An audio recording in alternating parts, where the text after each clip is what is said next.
یہ جو اجلاس اب آخری مرحلے میں داخل ہو گیا ہے اور اس اجلاس کے شرکاء جمعیت علماء کے قائدین ہیں، ذمہ داران ہیں، ضلع کے، صوبے کے سب اہم لوگ جمع ہیں۔ تو میری یہ خواہش ہے کہ آپ حضرات میں سے موجود لوگوں میں سے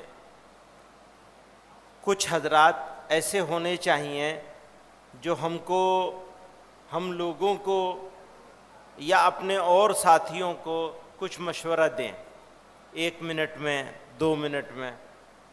تو اگر کسی صاحب کے ذہن میں کوئی مشورہ آیا ہو تو وہ اپنا نام لکھ کر کے بھیج دیں، انہیں بلایا جائے گا اور ان کی گفتگو کو سنا جائے گا، جو 1 منٹ یا زیادہ سے زیادہ 2 منٹ پر محیط ہو، یعنی مشورہ دیں، تقریر نہ کریں۔ تو یہ ایک آپ حضرات سے گزارش کی جا رہی ہے، کچھ لوگوں کو ضرور کچھ مشورہ دینا چاہیے کام کے بارے میں، پالیسی کے بارے میں۔ ہمارے سامنے کچھ شخصیات ہیں جن کو کچھ باتیں کہنی ہیں، ان میں مولانا مفتی سلمان صاحب ہیں، مولانا سلمان بجنوری صاحب ہیں، مولانا عفان صاحب ہیں، حضرت مولانا رحمت اللہ صاحب ہیں، اور اگر حضرت مولانا عبدالقوی صاحب کے ذہن میں بھی کوئی بات ہو، کچھ فرمانا چاہیں تو وہ بھی ہوں گے۔ اس سے پہلے میں نے بہت ساری تیاری کی ہے، بہت ساری چیزیں میرے پاس ہیں جو مجھے بولنی ہیں، لیکن ان میں سے کیونکہ تجویز کی شکل میں بہت ساری باتیں آ گئی ہیں تو میں ان کو چھوڑ رہا ہوں۔ لیکن میڈیا کے بارے میں ایک بات یہ کہنا چاہتا ہوں کہ اب ہوتا یہ ہے کہ ہمارے جوشیلے غیر تربیت یافتہ نوجوان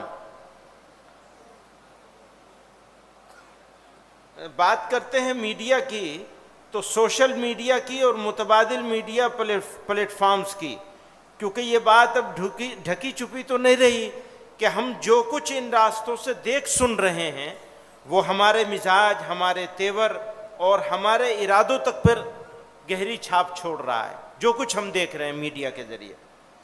میڈیا جمہوریت کا چوتھا ستون ہے، جس کا فرض ہے حکومت کی لاپرواہی کی پول کھولنا، ہٹ دھرم نیتاؤں کی ہیکڑی نکالنا، ان کے کالے کرتوتوں کی پبلسٹی کرنا، جرائم پیشہ عزت داروں کی پگڑی اچھالنا، لوگوں تک عوامی نمائندوں کا نام اعمال پہنچانا، یہ ان کی ذمہ داری ہے۔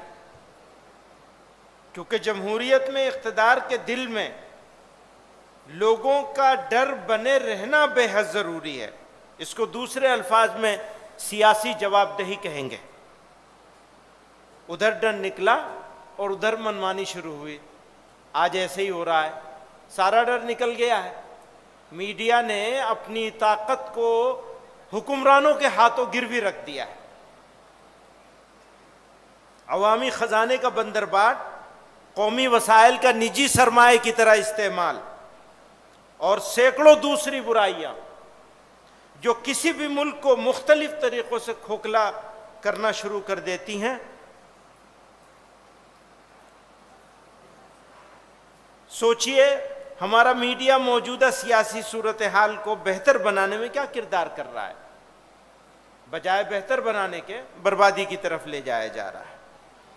تو ہم میڈیا سے یہ کہنا چاہتے ہیں کہ اسے بدلاؤ لانا پڑے گا۔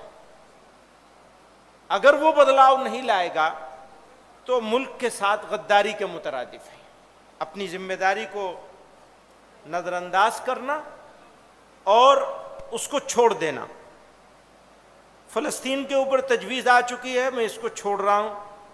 سدبھاونا منچ، اس کے بارے میں کئی باتیں کہنا چاہتے ہیں لیکن وہ بھی تجویز کی شکل میں آ چکا ہے۔ کامن سول کوڈ کا معاملہ بھی تجویز کی شکل میں آ چکا ہے۔ تو ہم اتنا ہی کہنا چاہتے ہیں کہ اگر مسلمان ہو جائے اور اسلام پر عمل کرنے کا فیصلہ کر لے تو کیسا بھی سول کوڈ آ جائے، کیسا بھی قانون بنا لو، لیکن مشکل یہ ہے کہ خود مسلمان، تو اندرونی بحران سے ہم کو نکلنا ہوگا، اور نکالنے کے لیے ہمیں محنت کرنی ہوگی۔ اصلاح معاشرہ کی بات آ چکی ہے۔ انصاف کی ایک بات ہے جو نہیں آئی ہے۔ ہوتا یہ ہے، پچھلے مہینے میں 18 حادثے ہوئے ہیں موب لنچنگ کے، ایک مہینے میں 18 حادثے۔ تو کسی مہذب ملک اور مہذب سماج کے لیے اس سے زیادہ بدبختی کی کوئی بات نہیں ہو سکتی ہے، اور کسی جماعت کے لیے جو یہ دعویٰ کرتی ہو کہ وہ سب سے بڑی جماعت ہے، سب سے قدیم جماعت ہے، اتنا بڑی تاریخی وراثت لے کے بیٹھی ہے، لیکن ہم گراؤنڈ زیرو پر جانتے ہی نہیں ہیں کہ ہم کیسے ان واقعات کو اکٹھا کیا جانا ہے، کیسے اس کی رپورٹ کرنی ہے۔ ایک جگہ حادثہ ہوتا ہے تو لکھنؤ سے بھیجنا پڑے گا، بمبئی سے بھیجنا پڑے گا، کلکتے سے بھیجنا پڑے گا، حالانکہ ہر ضلع میں لوگ ایسے موجود ہونے چاہیے جو ان واقعات کو مرتب کریں۔ اس کو کہتے ہیں انگریزی میں فرسٹ ہینڈ انفارمیشن، یعنی بغیر کسی ذریعے کے اطلاع کا کلیکٹ کرنا، جمع کرنا، اور جمع کر کے اس کو ادارے تک پہنچانا۔ سیکنڈری سورس نہیں ہونا چاہیے۔ اخبار میں خبر پڑھی ہے جی، کلکتے کے اخبار میں چھپا ہے کہ مرشد آباد میں ایسا حادثہ ہوا، اور اس کے اوپر ہم لوگ اپنی رپورٹ تیار کر کے اس کو اگر بھیجیں گے آگے، اس رپورٹ کی کوئی حیثیت نہیں ہوگی۔ اس کے اوپر شعبہ قائم ہے، کام ہو رہا ہے، لیکن میں یہ کہتا ہوں کہ کام دکھاوے کا ہو رہا ہے، اصلی کام ہم نہیں کر پا رہے ہیں۔ یہ بات الگ ہے کہ جو ہو رہا ہے دوسرا کوئی وہ بھی نہیں کر رہا ہے، لیکن جو ہونا چاہیے اس کا 20% بھی نہیں ہو رہا ہے، 80% جگہ خالی ہے۔ اس لیے بات ہم ٹریننگ کی کر رہے ہیں۔ اس لیے کل جو مولانا اسد مدنی رحمت اللہ علیہ نے ایک کمیٹی بنائی تھی، قائمہ کمیٹی بنائی تھی، خود ممبر بنے تھے، اور مولانا سعید احمد خان صاحب اکبر آبادی، سعید احمد صاحب اکبر آبادی مرحوم کو اس کا صدر بنایا تھا۔ مولانا افضال الحق جوہر قاسمی جنرل سیکریٹری بنے تھے۔ کل کی ورکنگ کمیٹی میں پرسوں کی الحمدللہ جمعیت علماء ہند نے اسی کام کے لیے، ہر ضلع میں ہمارے پاس تربیت یافتہ افراد ہونے چاہیے، اور اگر وہ تربیت یافتہ افراد، بالکل ٹھیک ہے کہ علماء کے باہر سے بھی جوڑ لیے جانے چاہیے، لیکن اگر علماء کے پاس یہ صلاحیت نہیں ہوگی تو ہم تو ایسے ہی ادھورے رہ جائیں گے۔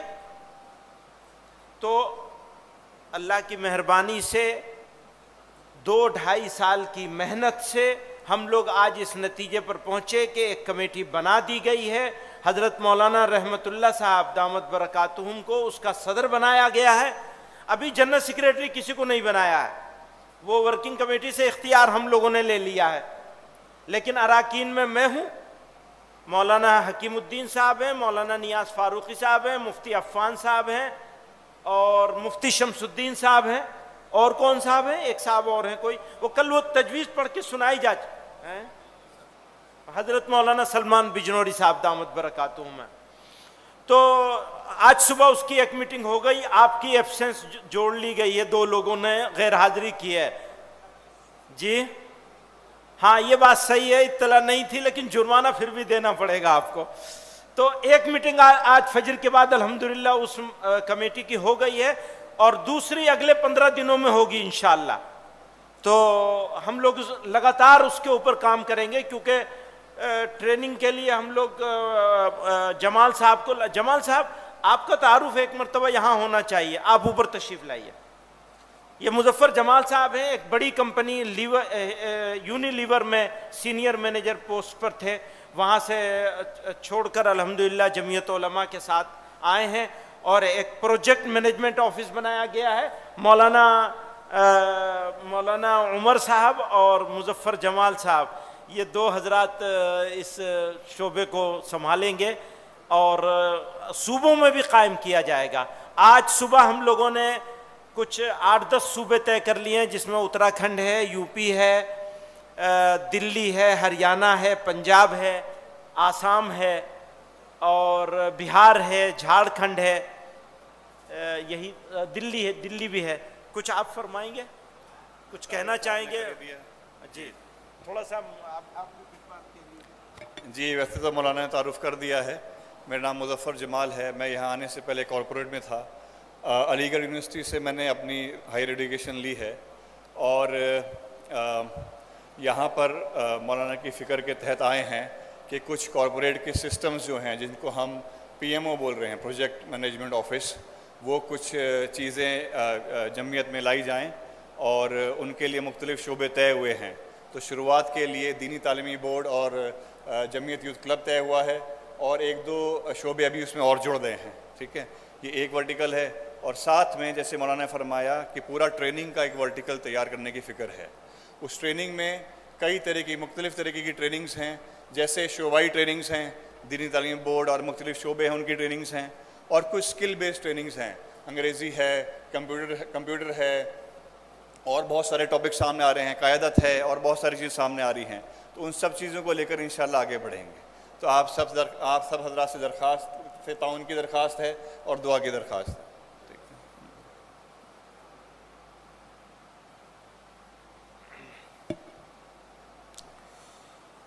تو یہ ایک بات ہو گئی ٹریننگ کے بارے میں, کام کی ترتیب کے بارے میں, کام کو پیشہ ورانہ انداز میں کرنے اور کروانے کے بارے میں.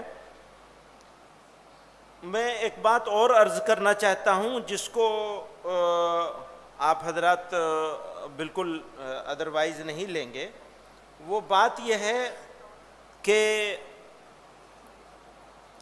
ہم لوگ جمعیت علماء کا دائرہ الحمدللہ پہلے سے کافی وسیع ہو چکا ہے.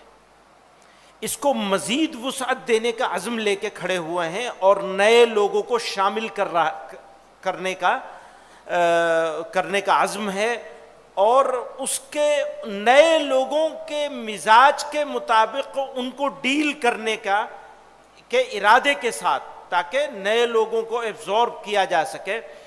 تو اس میں 2 باتیں بہت ضروری ہیں جو ہم لوگوں کو سیکھنی ہیں. وہ یہ کہ اپنے نظریے پر کوئی کمپرومائز نہیں کریں گے. جمعیت علماء ایک فکری تنظیم ہے, یہ ایک سوشل آرگنائزیشن نہیں ہے, یہ ایک صرف ایجوکیشنل آرگنائزیشن نہیں ہے.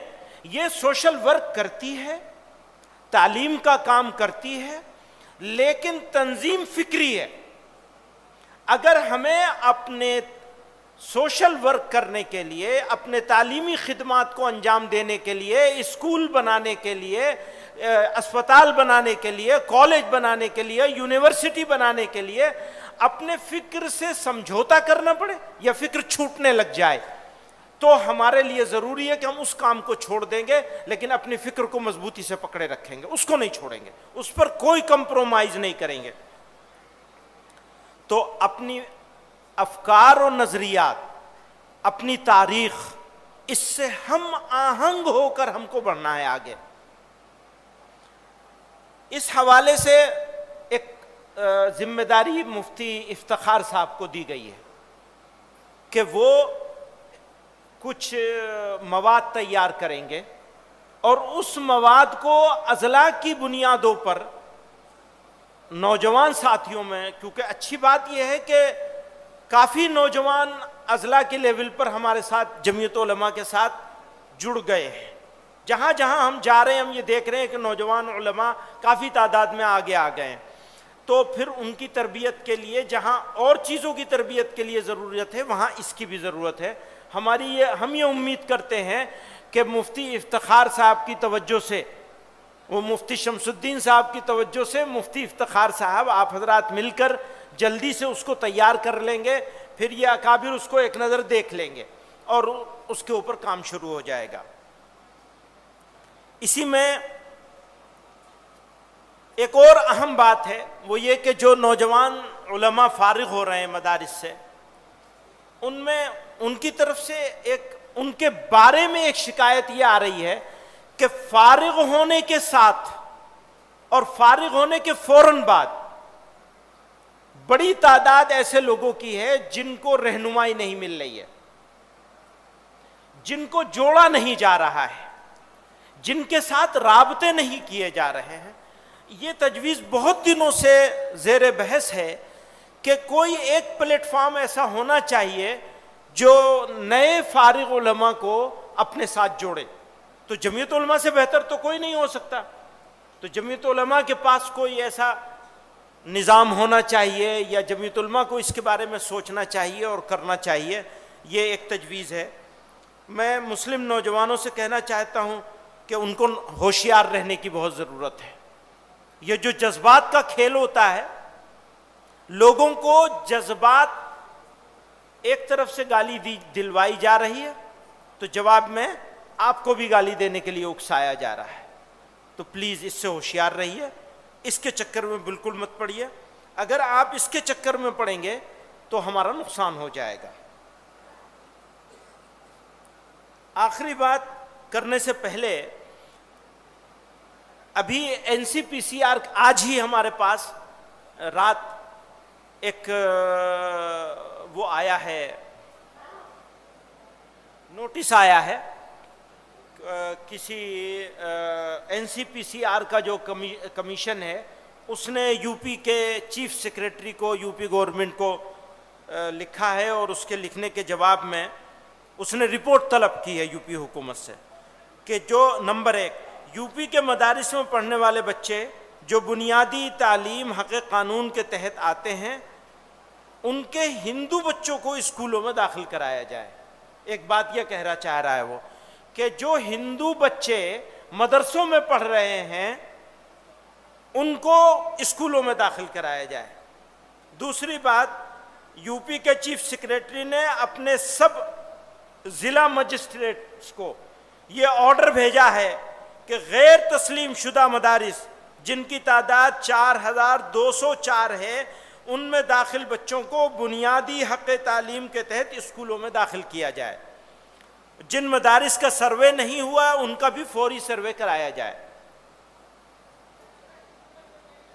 جب یہ اس سے پچھلی مرتبہ یو پی کے مدارس کا سروے آیا تھا، سروے کا آرڈر آیا تھا، تو یہ چاہا گیا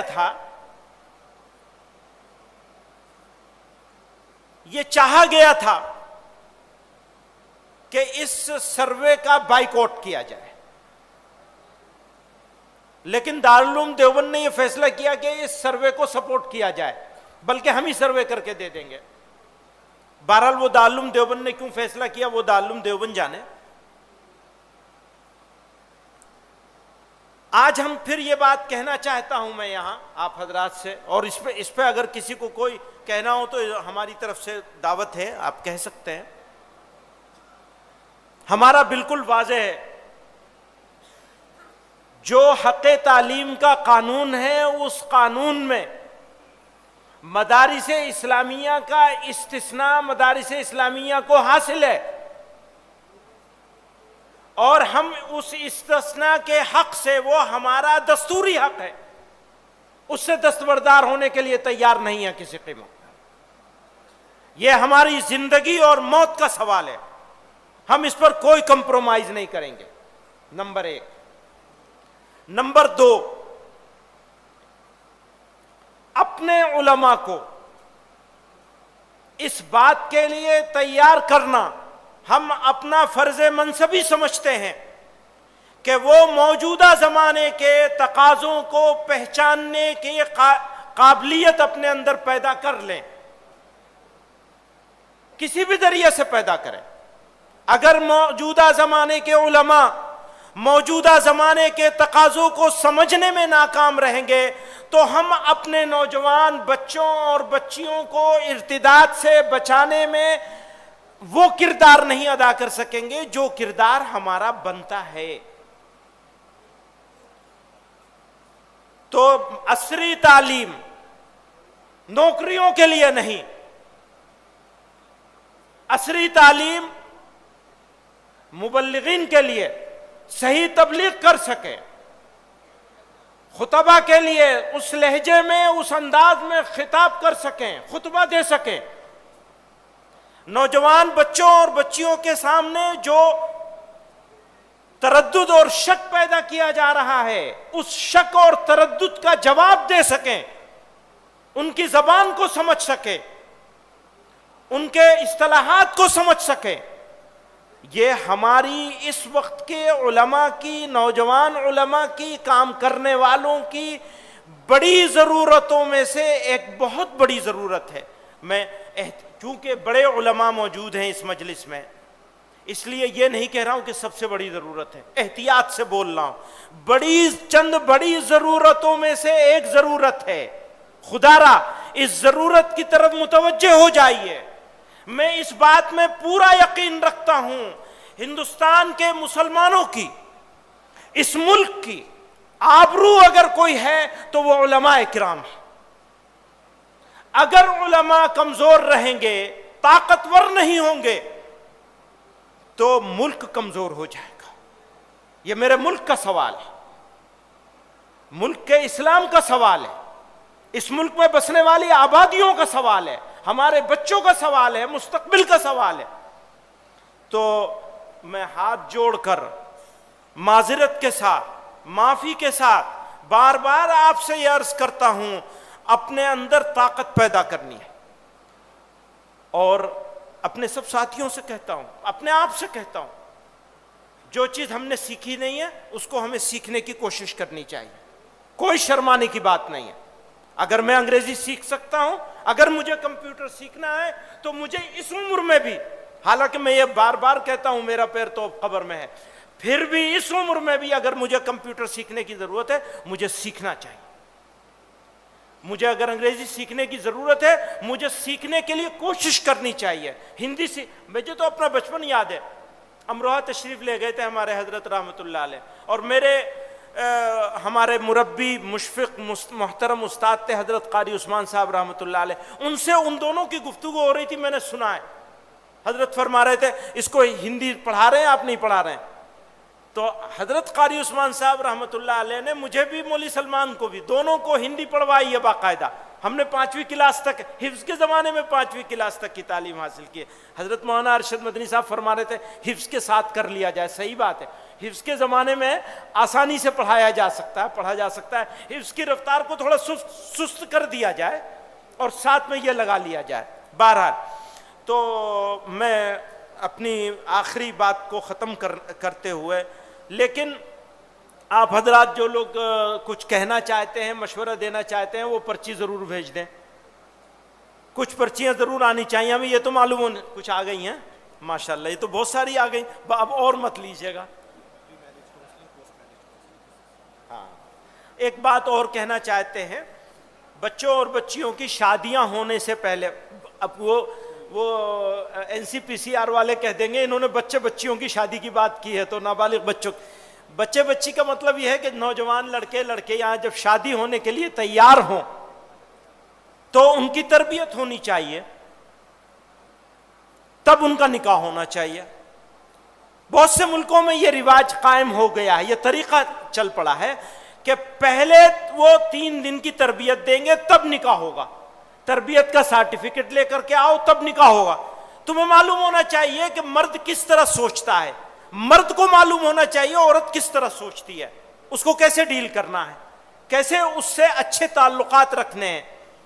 تو یہ اور کیا کیا ذمہ داریاں، مرد کی کیا ذمہ داریاں، عورت کی کیا ذمہ داریاں، کیا فرائض ہیں، اس کا نصاب بننا چاہیے. اور اس کی تربیت سارے ملک میں ہر جگہ انتظام ہونا چاہیے. ہم لوگ اس کے اوپر بھی کام کر رہے ہیں. اس کے نصاب پر کچھ لوگوں نے کام کر لیا ہے اور کام شروع بھی کر دیا ہے. غالباً کرناٹکا میں شروع ہو گیا ہے، تو انشاءاللہ ہم دوسرے صوبوں میں بھی اس کو لے کے آئیں گے. لیکن اس کے بغیر نکاح وغیرہ نہیں ہونا چاہیے. کچھ کہنا چاہتے ہیں؟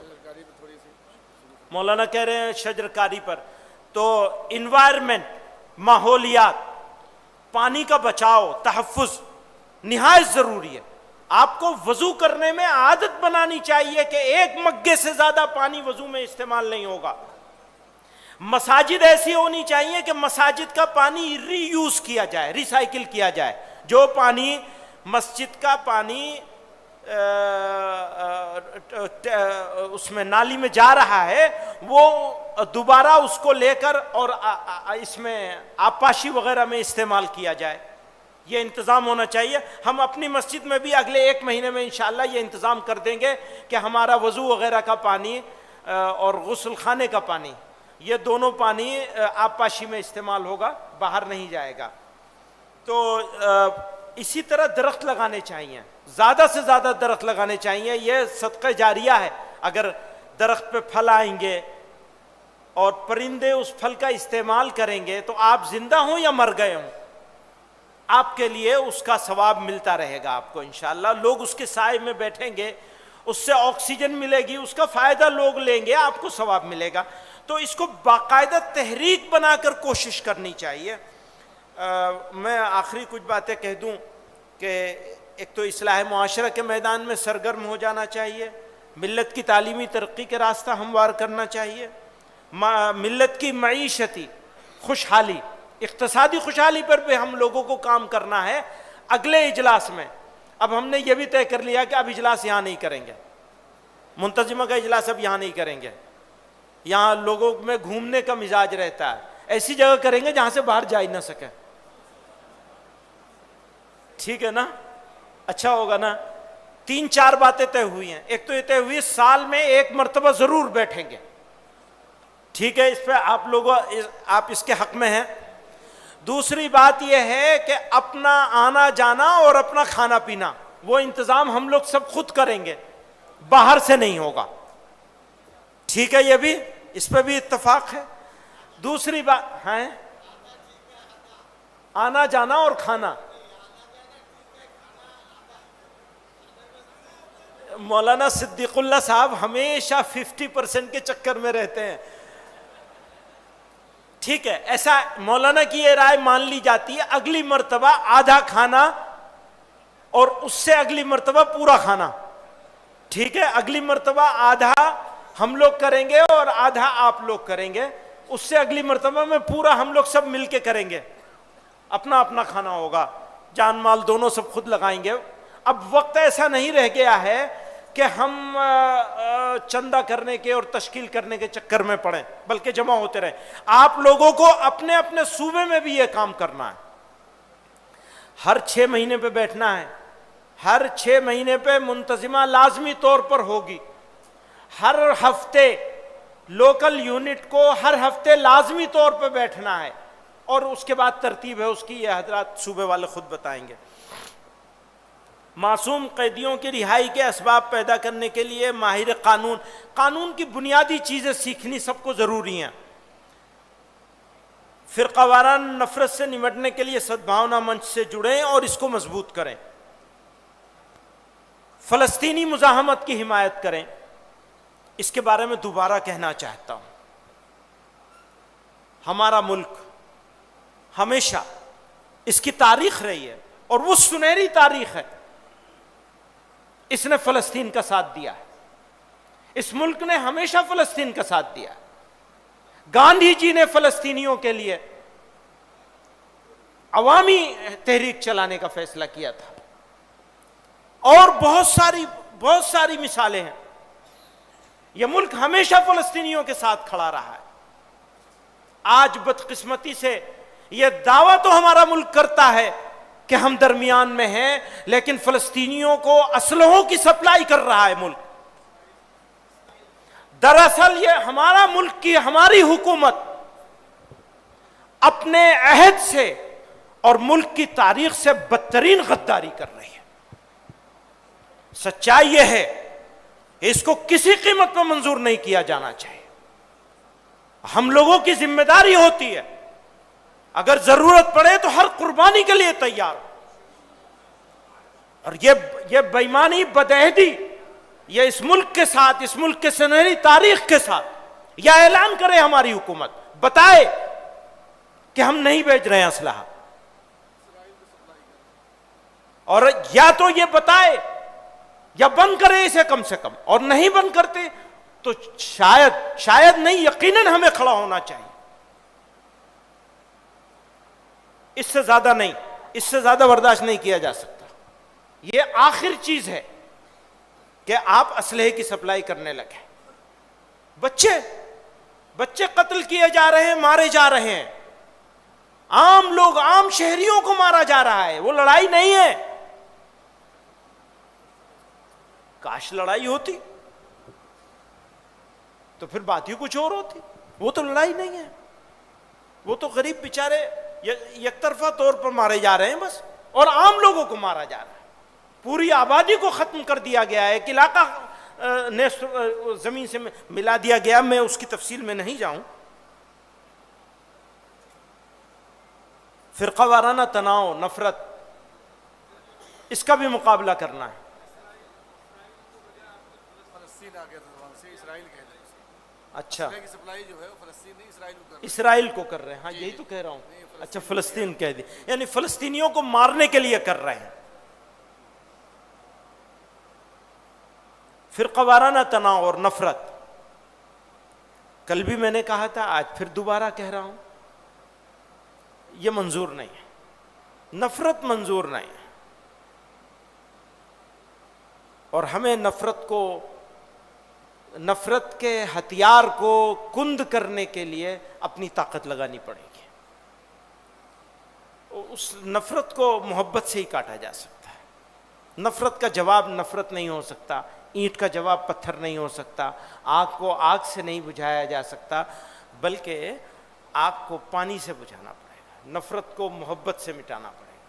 تو ہمیں ریزنیبل ہونا پڑے گا، مناسب انداز میں رد عمل کرنا پڑے گا، بلکہ عمل کا ایک لائحہ عمل مرتب کرنا پڑے گا، ایکشن پلان بنانا پڑے گا، اور اس کے اوپر مستقل کام کرنا پڑے گا. جو بات سدبھاونا منچ کے ذریعے سے کوشش ہو رہی ہے، اور وہ اکیلا سدبھاونا منچ نہیں ہے،